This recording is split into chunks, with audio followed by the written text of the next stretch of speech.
Yes. Great.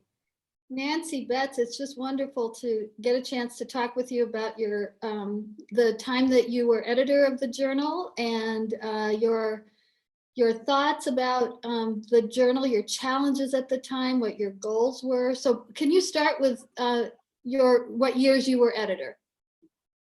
1984 to 1990. Okay. So as you know, Sam Ossipow was my department chair, but also my mentor, along with Bruce Walsh at Ohio State. And he and Lenore were the first editors. Well, of course, he was the founder, but Lenore was the second editor. And the two of them were my absolute, I idolized them both. You know, they were my heroes. And so when Sam asked me to become editor of the journal, I was at that time barely 35 years old and a brand new associate professor. So it was really too early to be a journal editor in a lot of ways. But I was so honored that I could not decline. I had such respect for Sam that I, accepted the offer and took over as journal editor in 1984. Okay. And I can, you actually were one of the, you were editor for one of my first articles. It was great. I still have the handwritten letter that you wrote. Oh, You really, I do. So talk about, as you became editor, did you have some concrete goals? Keep your head above water, but concrete goals for the journal? well, let me just, so I had an editorial board of 17, no associate editor. I never had an associate editor.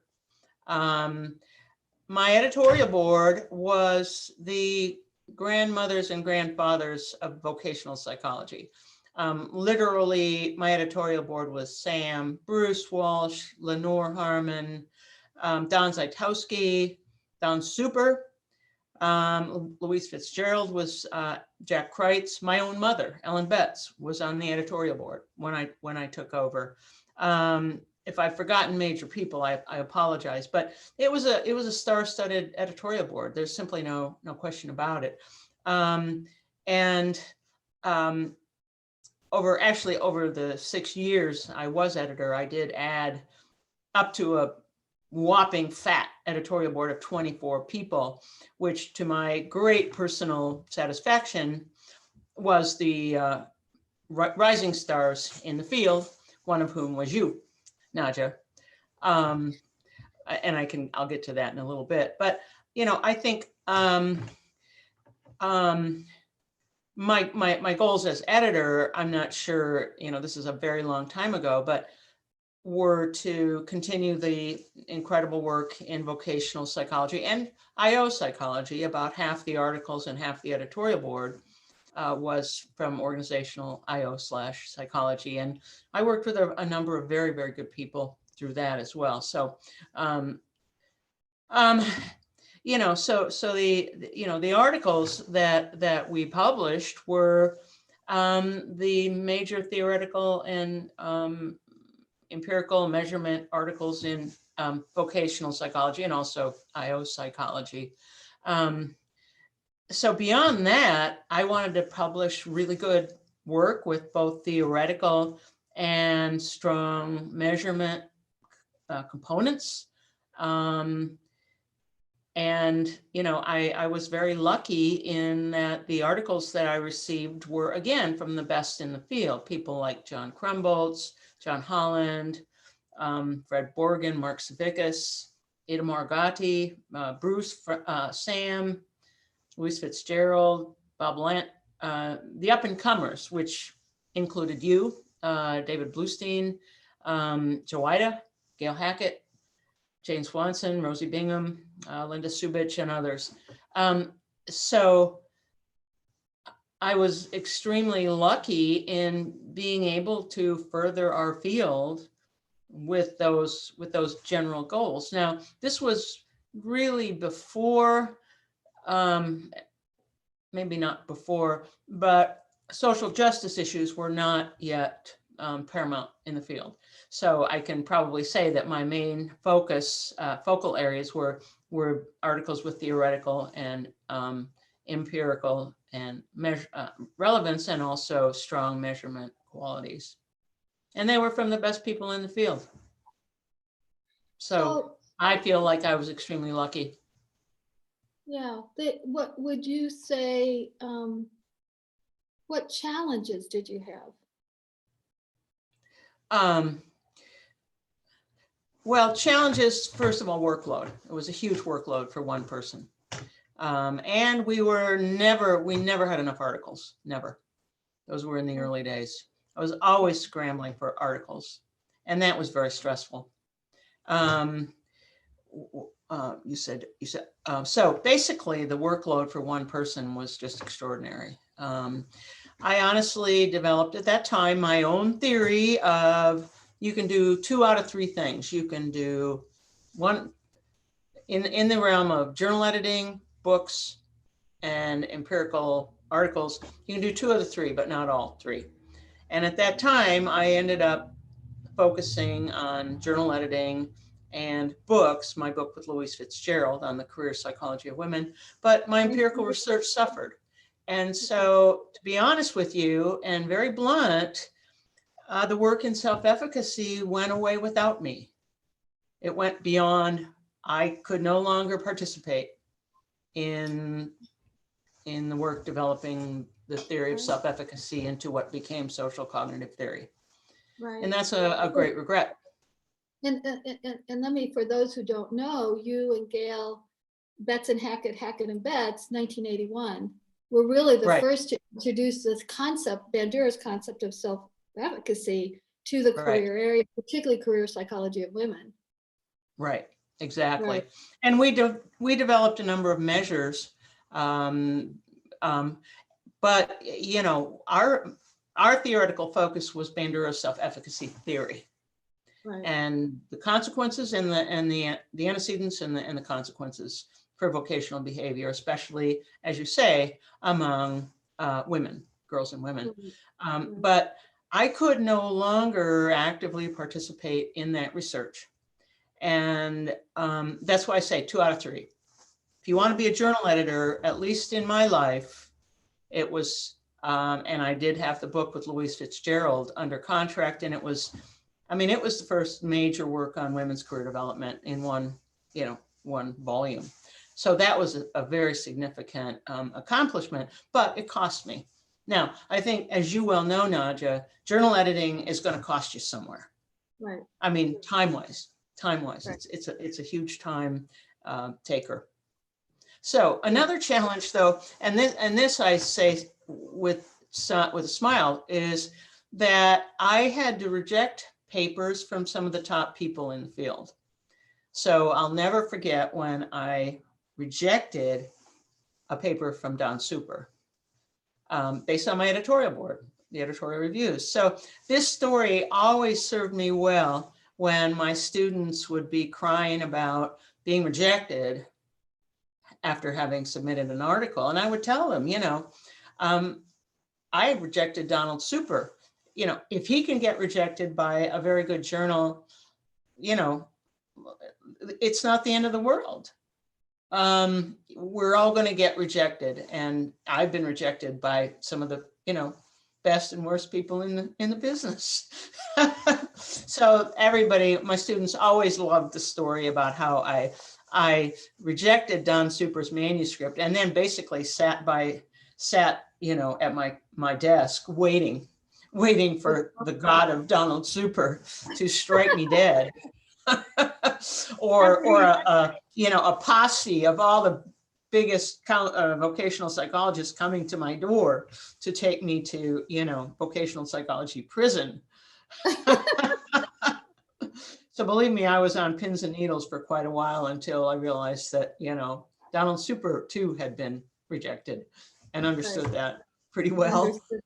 Understood So, when you are very young, as I was, you may be stepping on the toes of big people. Interesting. Even when you're not very young, you're stepping on the toes of big people. So I'm thinking of the special, the articles that came 90, 91, were those your special initiatives? To do reviews of, well, it would have been the 20th anniversary, right? Did you have special initiatives? Well, Doesn't we matter. had the annual review of, Right. at first, it was an annual review of the literature in vocational/IO psychology. But over time, as you know, the areas became so large that we had to alternate. One year would be vocational, one year would be IO psychology. So we alternated the annual reviews, but we started those pretty early on, as I recall, the annual reviews that were just one, one monograph per year, calendar year. But, I also had a couple of, we had a special issue on person environment psychology with all of the, the serious, heavy hitters like John Holland, Renee Dawes, Lloyd Lofquist, Joida, all the major person environment fit vocational psychologists. So that was a really good special issue. Okay. Does that answer your question? Yeah, no, it does. I mean, clearly after then that idea expanded and was refined into topical areas, as I recall. Right. I know I Yeah. did an annual review, but I had 3 years in a topic, right? Yeah. in the 90s. Yes, which made Right. more sense than one omnibus review for 1 year, because Yeah. you're spread so thin across many different topics. Yeah, and it's a huge project. So you raise an issue that I think we continue to work on. And one of my initiatives with the anniversary issue we commissioned 9 articles and asked the authors with a iterative process of identifying what those topic areas were. We did a Delphi poll and sent it out again, and people rank ordered, but challenged the authors to talk about how that topic integrates across vocational psychology and IO psychology. And you're really saying that at the beginning of your editorship or through your editorship, they were really separate. Yeah, topically they were, although, I mean, I always felt that the editorial board had, didn't necessarily know each other all that well, although some got to know each other, but there was a great deal of respect and liking, across the two groups. And as I say, I got to know some of the IO authors better than others, and certainly enjoyed my relationships with them. Okay, all right. So it wasn't a particular challenge at the time for you. It was an outlet for good scholars, depending. Exactly. And given that I was always scrounging for manuscripts, Yeah, I right. was more than happy to see a good paper come in from IO. Yeah, how Yeah. interesting. And so when you think about the journal relative to other journals in similar areas, I mean, Journal of Career Assessment didn't come along until 25 years later. Right. But Career Development Quarterly had a different audience. Can you talk about that a little bit? In what respect? I mean, Well, I don't know. I just think that there's now career psychologists have a number of outlets to be able to send their articles to. Right? Yes. Yeah. We do not scramble for manuscripts now. We have many, Right. many submissions, right? Yeah, I don't worry about that. But so 30, 40 years ago, where do you think the journal was relative to other journals in the field? Or was that even an issue for you? There was no JCA, and being in a psychology department, I personally had to publish in psychology journals. So for me, the main options were JVB and Journal of Career or Journal of Counseling Psychology. Now, one thing Sam Ossipow told me was that I should never publish in the journal I was editing. So Right. that took JVB out for 6 years for me, which compounded the problem of me being able to publish research. Right. Yeah. So how, I'm not sure I thought a whole lot about the competition. I didn't think much about that. I just knew I was hurting for manuscripts. And certainly at that time, I think JCP would have been preferred as an outlet for vocational / career stuff. Okay. And was much more, I think, welcomed. I'm sure it's welcomed now, but the emphases of JCP have become so much broader. Right. Perhaps if you want to, think about it in that way, that it's less identified, I think, as an outlet for vocational / career research. I don't know if that's Yeah. just my perception, but that is Yeah. my perception. Well, and now we feel such competition on the IO journals and business school ranking journals, and there's yeah, that's more of an issue than it sounds like it was for you. The other thing, Naja, is that there was no such thing then as citation counts and impact ratings. Zero. Oh. Those were not part of our intellectual radar. JVB, I never worried about the impact rating of JVB. Huh. There wasn't one.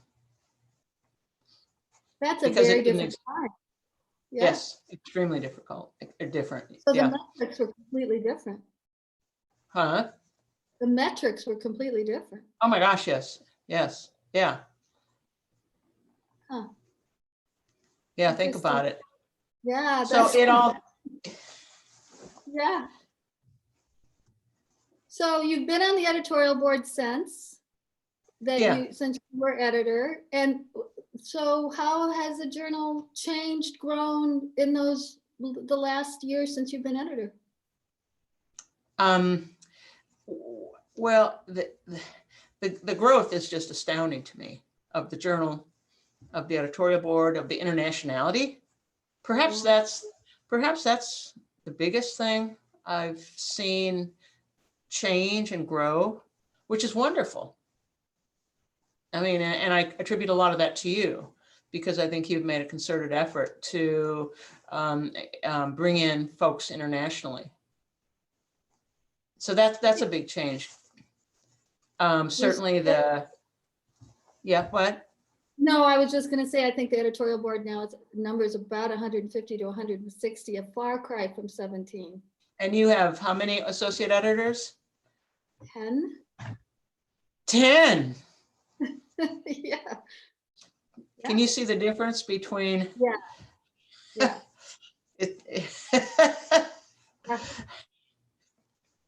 But it was 50 years ago that Sam started the journal.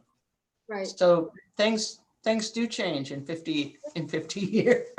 Yeah, exactly. So I wonder if the field of it is more international, although I actually would attribute that to Mark and his concerted work, international work. Sure. Yeah. So that's an interesting perspective, which certainly is. But just I think Division 17 has made many efforts to increase our international representation. The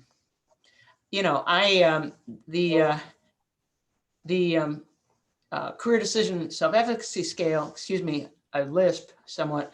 Mindgarden's website, which publishes the scale, has, I think, 12 authorized translated version, ranging from the inevitable, I mean, the very popular Chinese translations, but we have one in Khmer, which is Cambodian. There are several Slovak translations. And not to mention all of these sort of more unofficial translations, but in that particular scale, I am never surprised when I find an inquiry, from anywhere in the world. And I can tell a Cambodian who emails me, we have a Cambodian language translation ready for you, ready to go. And they're like, great. Yeah. I remember I got a request for a scale in the middle of the Iraq War from a guy in Baghdad. In the middle of a war, he wants one of our career scales. And I'm like, this is super cool. This is super cool. Life goes on in career psychology. That's like right. You are brave, fella. Yeah. You are brave. We have had so many submissions since COVID, and I'm thinking, who thinks about doing research on in the middle of the lockdown? But clearly a lot of people are thinking, oh, let me see how this is affecting work, right? Oh, I think, yeah. It's a funny world.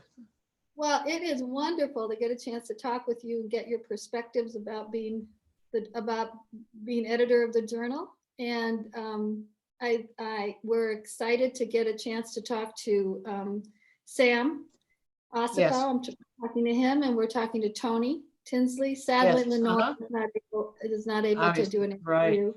And Mark prefers to do something in writing, I hope. So we'll get his perspectives as well. So, well, I feel like I got in on the beginning pretty well, and then watched it explode and grow with people like you as the rising stars, if you will.